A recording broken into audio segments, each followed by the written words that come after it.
16절 17절만 다 함께 읽어보겠습니다. 시작. 어떤 사람이 주께 와서 가되 선생님이여 내가 무슨 선을 해야 영생을 보리까 예수께서 가라사대 네가 생명의 길로 가면 계명들을 지켜라. 부자 청년 얘기죠. 영생에 관심이 있었습니다. 무슨 선한 일을 하여야 영생을 얻으리까? 계명들을 지키라. 첫 번째 대화.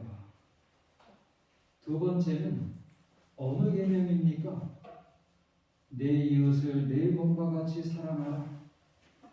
사실은 여기 중간에 생략이 되어 있어서 그렇지 다섯 번째 계명부터 열 번째 계명까지 말씀을 하시고 그 말씀을 요약을 해서 내 이웃을 내 몸과 같이 사랑하라 하신 것이다 말씀하셨어요. 마지막 세 번째 대화, 마지막 슬픈 대화예요. 청년이 가로되 모든 것을 내가 지키었사오니 아직도 무엇이 부족하니까 온전하고자 할진대 가서 내 소유를 팔아 가난한 자들을 주라. 청년과 예수님의 대화가 잘 안 맞아요. 내가 모든 걸 다 지켰다고 청년은 말했는데 예수님은 내가 온전하고자 할진대 온전해지려면 아직 부족한 게 있는데 말씀하셨어요. 왜 이런 차이가 생겼을까요? 청년은 다 지켰다고 말하고 예수님은 부족하다고 말하고. 여러분, 이 청년은 십계명을 바라볼 때 행위의 목록으로 봤어요. 뭐 하지 말라, 뭐 하지 말라, 행동 몇 가지 조심하면 다 지킨 것으로 생각을 했어요. 그런데 예수님은 십계명을 보실 때 행위의 목록으로 보지 않으시고 본질을 보신 거예요. 하나님의 품성, 사랑으로 보시는 것입니다. 계명을 지킨다는 말은 사랑을 실천하는 것과 같다고 말씀하신 거예요. 이젠 대화가 없어졌어요. 여기에 영생을 주실 수 있는 분이 바로 눈앞에 있었는데 그 예수님을 두고 근심하면서 떠났어요. 슬픈 모습이에요. 근심했다는 말을 보면 그 순간 고민을 많이 했을 것 같아요. 내가 이 세상에서 재물을 여전히 잡을 것인가? 아니면 오는 세상에서 영원한 생명을 선택할 것인가? 재물을 놓을 수가 없었어요.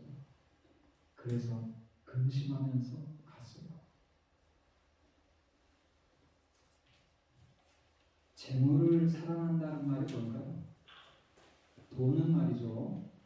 이 세상에서 내가 하고 싶은 모든 일을 할 수 있는 힘을 주는 게 돈이에요.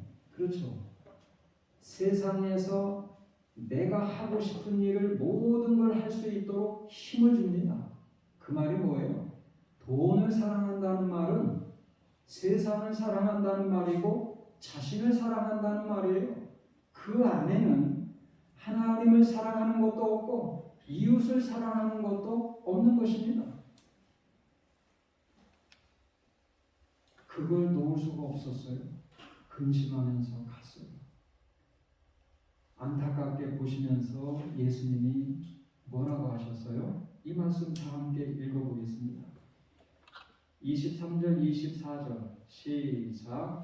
예수께서 제자들에게 이르시되 내가 진실로 너희에게 이르노니 부자는 천국에 들어가기가 어려우나 다시 너희에게 말하노니 양떼가 바늘귀로 들어가는 것이 부자가 하나님의 나라에 들어가는 것보다 쉬우리라 하시네. 낙타가 바늘구멍으로 들어가는 것이 가능할까요? 불가능할까요? 불가능하죠. 불가능해요. 근데 그 불가능한 일도 부자가 천국에 들어가는 것보다는 쉽다. 쉽다는. 어떻게? 그러니 부자가 천국에 들어가는 것은 가능한 이야기가 아니라는 거죠. 근데 이 말씀은 이 말씀만 따로 떼놓고 보시면 오해가 할 수 있는 말이에요. 근데 그 밑에 말씀과 같이 이해를 하셔야 됩니다. 25절에 제자들이 깜짝 놀랐어요. 그런즉 누가 구원을 얻을 수 있겠습니까? 제자들은요, 사실은 구원의 1순위로 따진다면은 이 부자 같은 청년이 1순위예요. 그 당시에 유대인들은 부자들은 하나님의 축복을 가장 많이 받은 사람, 축복을 받을 자격이 있는 사람으로 생각을 했어요. 그리고 이 부자 청년은 그냥 신앙생활을 한 것이 아니라 모든 계명을 다 지켰다고 고백한 사람이에요.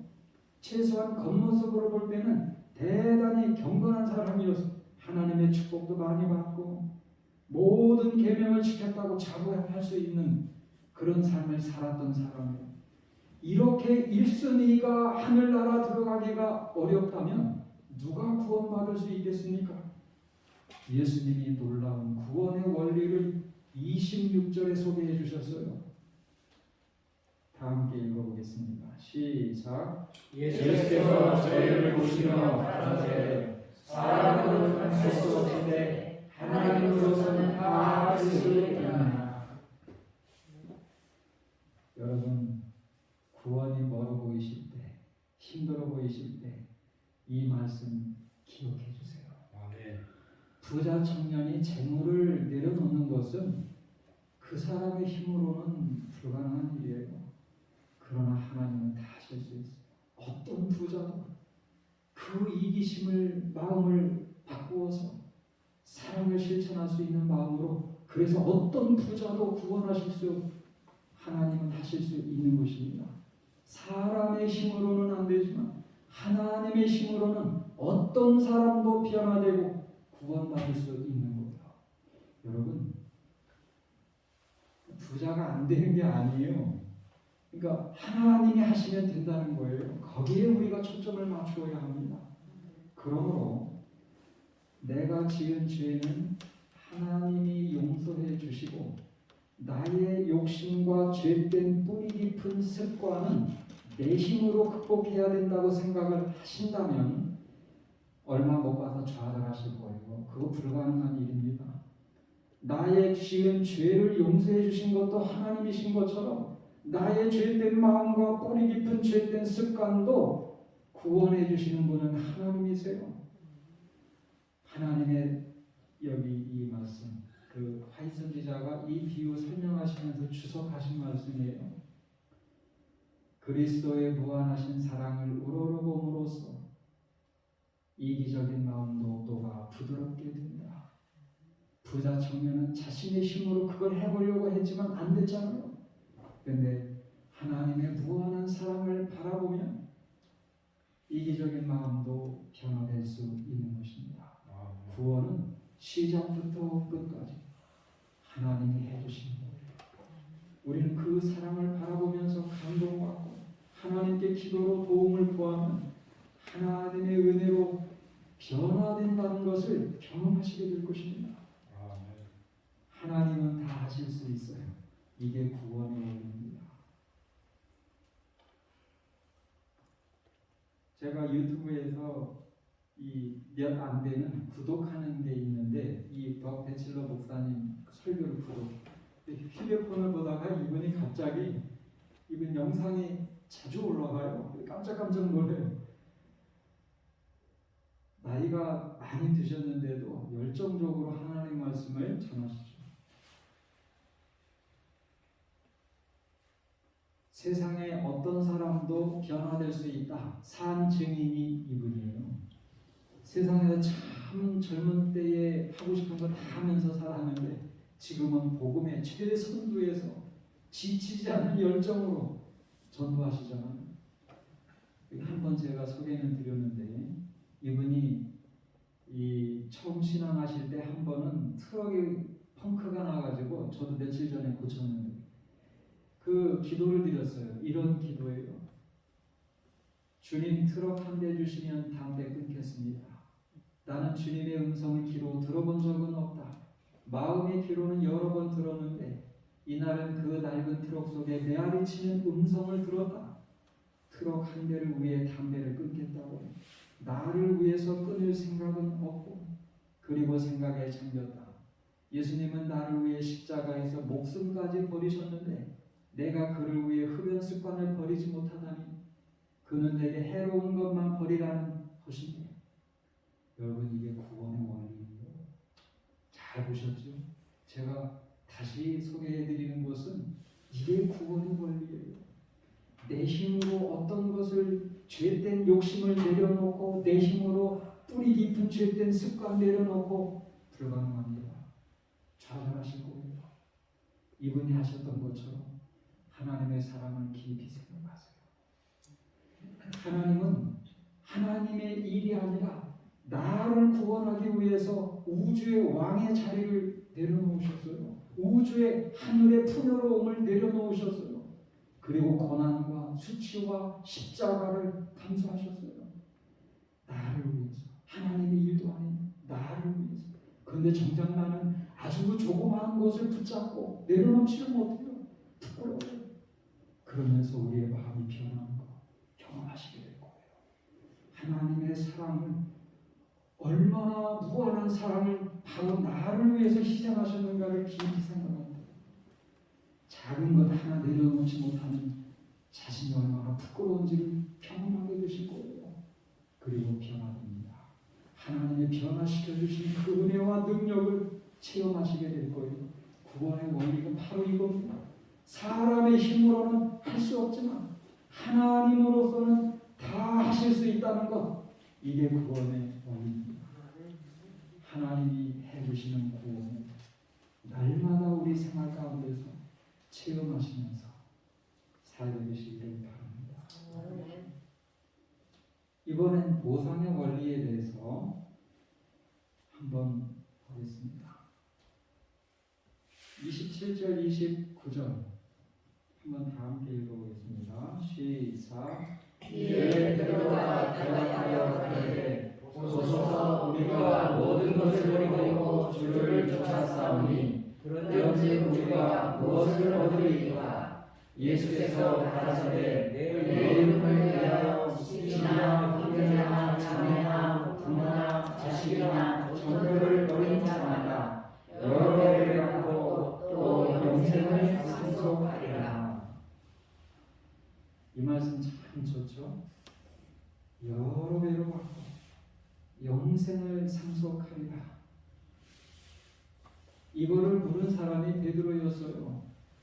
그 재물을 내려놓지 못해서 그냥 예수님을 떠나버린 청년의 모습을 보면서 제자들은 좀 달랐잖아요. 모든 것을 버려두고 예수님을 따랐는데 어떤 보상을 받겠습니까? 라고 질문을 했어요. 예수님이 엄청난 보상에 대해서 약속을 해주셨죠. 사실 여기 중간에 생략이 되었는데 12보좌에 앉아서 제자들이 심판하실 것도 말씀해 주시고 내 이름을 위해서 집, 형제, 자매, 부모, 자식, 전토를 벌인 자마다 여러 배로 받고 영생을 상속하겠다고 말씀을 주셨어요. 이 가족을 버리라는 얘기가 아니에요. 예수님을 따르는 일에 우선적인 그 우선순위로 두라는 말씀이에요. 예수님도 가족을 버리지 않으셨잖아요. 십자가에서 죽으시면서도 그 어머니를 챙기셨잖아요. 성경을 볼 때는 전체적인 이 생각을 두고 부분적인 이 말씀을 이해하셔야 됩니다. 버리라는 얘기가 아니에요. 따르는 일에 우선순위를 두라는 말씀이에요. 여러 배로 받고 영생을 상속하겠다 말씀해 주셨어요. 근데 보상 때문에 이 일을 한다는 것은 위험할 수도 있기 때문에 덧붙이신 비유의 말씀이 있어요. 그게 바로 포도원 품꾼의 비유입니다. 요거는 유명한 비유이기 때문에 간단하게 말씀을 드리면 어떤 포도원 이 주인이 있는데 품꾼을 부릅니다. 불러서 씁니다. 특이한 것은 하루에 5번 불렀어요. 새벽 6시부터 9시, 12시, 오후 3시, 그리고 해지기 전 1시간 전 오후 5시 5번 불렀어요. 그런데 이제 해가 지게 되고 이제 하루에 일한 이 품삯을 주게 되는데 거꾸로 줍니다. 이번에는 어떻게 줍니까? 마지막에 1시간 일한 사람부터 한 데나리온, 하루 종일 일한 사람과 똑같이 주는 거예요. 근데 하루 종일 일한 사람들이 우리는 더 받을 수 있지 않을까 생각을 했는데 똑같았어요. 집주인을 원망하는 이야기가 여기에 나옵니다. 집주인이 뭐라고 했어요? 13절, 15절 함께 읽어보겠습니다. 시작. 주인이 그 중에 한 사람에게 대답하여 가로되 친구여 내가 내게 청한 것이 없느냐 내가 나와 한 데나리온의 약속을 하지 아니하였느냐 내 것이나 가져오라. 나중은 이 사람에게 너와 같이 준 것이 내 뜻이니라.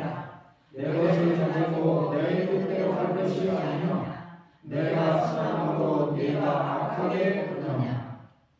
여러분, 어떻게 보면 품꾼들의 원망이 이해도 되지 않을까요? 이 세상에선 그게 맞습니다. 예. 그죠?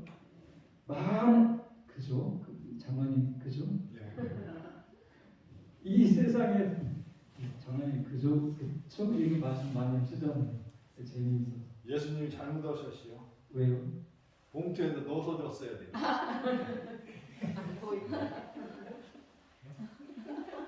순간 제가 얼어붙었어요.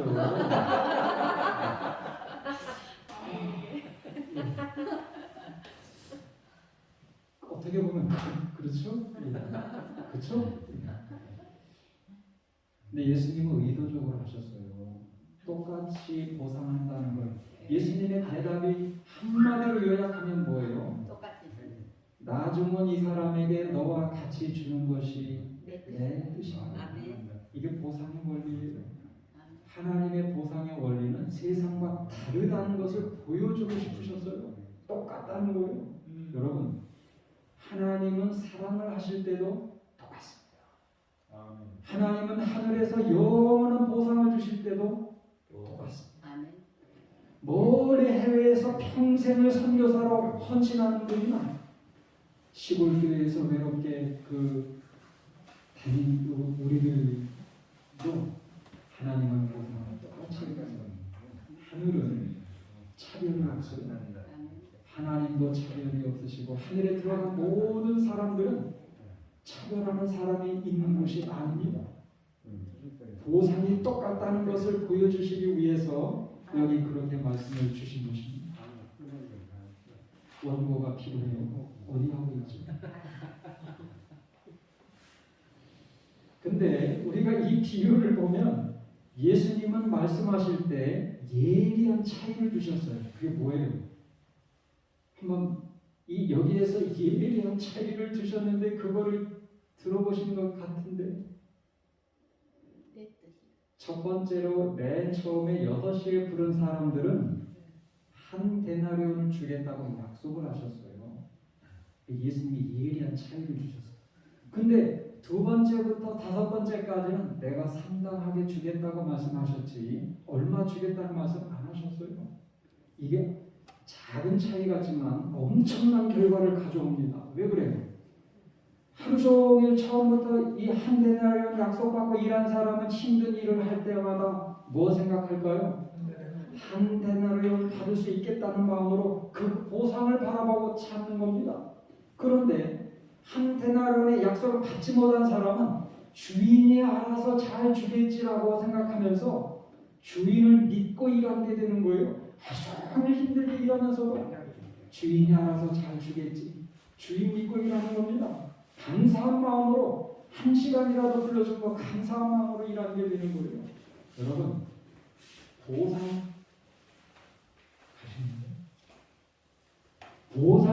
보상 때문에 일한다면 어떻게 될까요?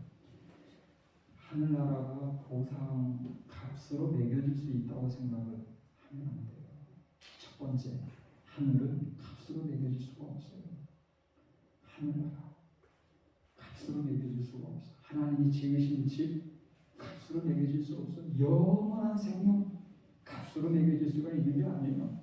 우리가 평생 일한다고 해도 그것의 보상으로 주어질 수 있는 게 아니에요. 하나님이 주시는 보상은 은혜로 주신다는 것을 알아야 돼요.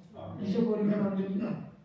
보상의 원리의 기본 원리는 그 그건 보상이 아니에요. 일한 대가가 아니에요. 은혜로 주시는 거예요. 자격이 없지만 엄청난 것을 은혜로 주시는 것입니다. 근데도 억지로 그것을 내가 일한 대가로 받는 걸로 생각을 하면 어떻게 돼요?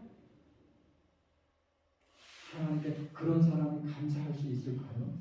내가 죽도록 평생 헌신하면서 일했기 때문에 난 정말 자격이 있어 라고 생각을 한다면 감사한 마음이 아닐 것 같아요.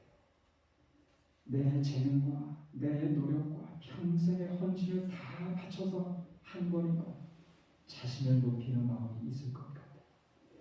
의외로 먼저 된 자들이 나중되고 나중된 자들이 먼저 된 자들이 많다고 하셨기 때문에 의외로 그런 사람들이 많이 있을 겁니다.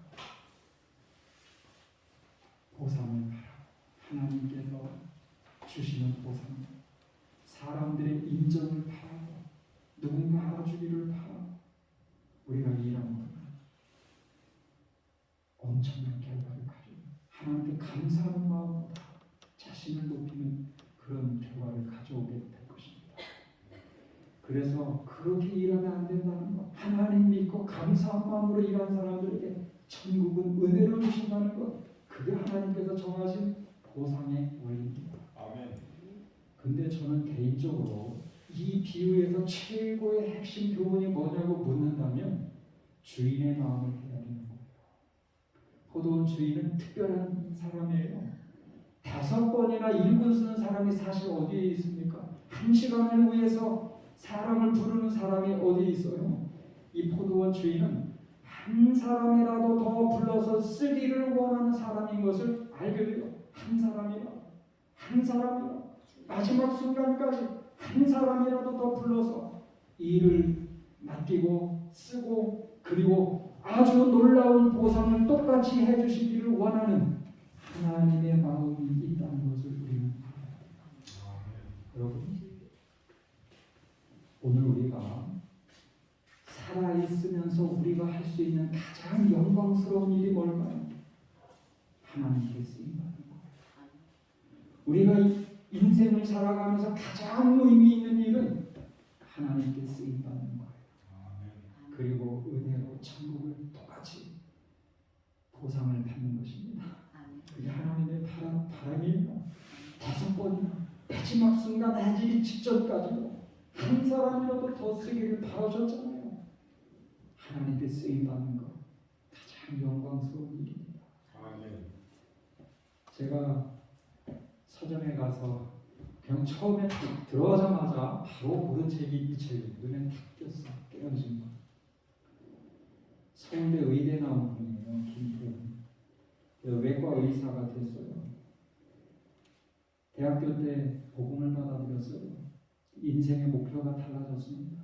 전에는 남들보다 더 편하게 살고 싶고 남들보다 유명하게 살고 싶었는데 그것 때문에 열심히 공부했는데 달라졌어요. 복음을 받아들이고 나니까 하나님의 마음을 알고 보니까 달라졌어요. 하나님께 쓰임받는 것이 인생의 목표가 됐어요. 그래서 가만히만 있으면 외과 의사로서 그렇게 살 수 있는데 아프리카 선교사로 갔어요. 쓰임받고 싶었어요. 근데 1년이 딱 지났을 때 파킨슨 병에 걸렸어요. 몸이 굳어져 가는 겁니다. 외과 의사는 수술을 해야 되는데 팔이 굳어져 가니까 치명적인 일이에요. 너무나 절망스러웠어요. 근데 이 선교사 부부가 기도로 그 시련을 극복하는 내용이 나옵니다. 이 아내가 부인이 기도를 밤늦게 많이 하고 잠들었는데 꿈을 꿨어요. 그 꿈 얘기가 이 책에 소개되어 있어요. 아내는 예수님 품에 안겨 어디론가 가고 있었다고 한다. 어디로 가는지 보고 싶어 품에서 아래를 보니 예수님이 걸어가시는 그 길에 가시와 굴덩이와 못과 돌들이 잔뜩 깔려 있었다. 예수님의 발에서는 피가 흐르고 있는데 정작 자신은 너무나 행복한 얼굴로 예수님의 품에 안겨있는 모습을 보았다.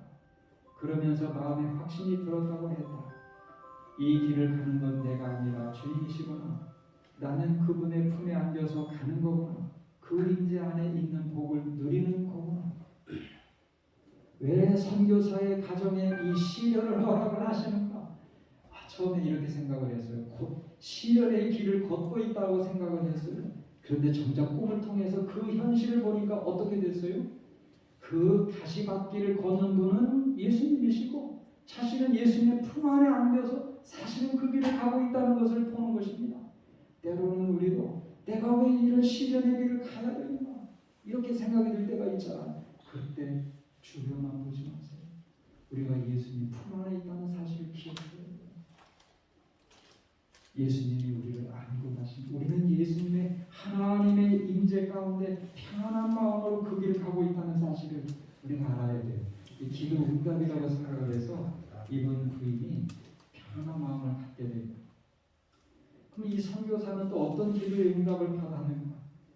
나는 학생 때부터 하나님께서 쓰시는 그릇이 되었으면 좋겠다고 기도드려 왔는데 그날은 다른 기도가 나왔다.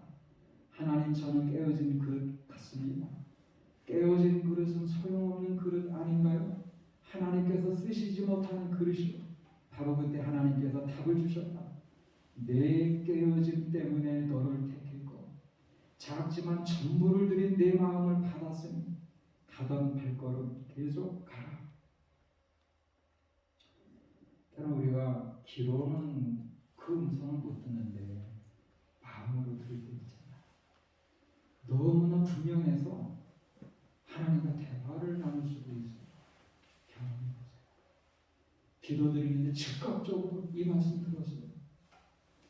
깨어짐 때문에 택하고 내 마음을 가던 길 계속 가. 때로는 우리도 제가 나이가 들면서 이런 생각을 해요. 첫 번째는 하나님께서 나를 쓰신다고 생각을 할 때 제 자신이 참 초라하게 되는 거죠. 깨어지는 거죠. 네, 여러분, 하나님이 깨어지는 그릇을 쓰세요. 자신을 초라하게 여기는 사람을 쓰신다는 거예요. 12 제자들 보세요. 초라하잖아요. 근데 하나님을 쓰셨어요. 겸손한 사람. 그래서 하나님만 의지하는 사람. 그래서 하나님께만 어떤 큰 일을 이루어도 하나님께 영광을 돌리는 사람을 하나님이 쓰세요. 또 하나님이 쓰실 때에는 거창한 일로 쓰신다는 생각을 우리가 버려야 돼요. 작은 일을 통해서 하나님께 쓰임받을 수 있습니다. 마태복음 25장에 뭐라고 했어요? 어려움 처한 이웃들을 방문해 주는 거, 같이 있어주는 거, 위로의 말을 건네는 거, 물 한 잔 주는 거, 밥 한 번 대접하는 거, 이런 것들을 통해서 얼마든지 우리는 하나님께 쓰임받을 수 있는 것입니다. 거창한 일로 쓰임받는 거 아니에요. 우리는 작은 일들을 통해서 하나님께 쓰임받을 수 있습니다. 오늘 결론을 내리고 마칩니다.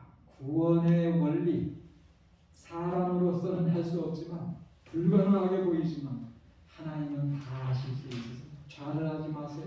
내 마음에 어떤 죄된 욕심과 뿌리 깊은 죄된 습관 때문에 좌절하지 마세요. 하나님이 해주시는 일입니다. 사랑을 바라보시고 하시면 보상의 원리는 하나님은 한 사람이라도 더 쓰기를 원하시고 하늘나라와 영생을 은혜로 주시기를 원하신다는 것입니다.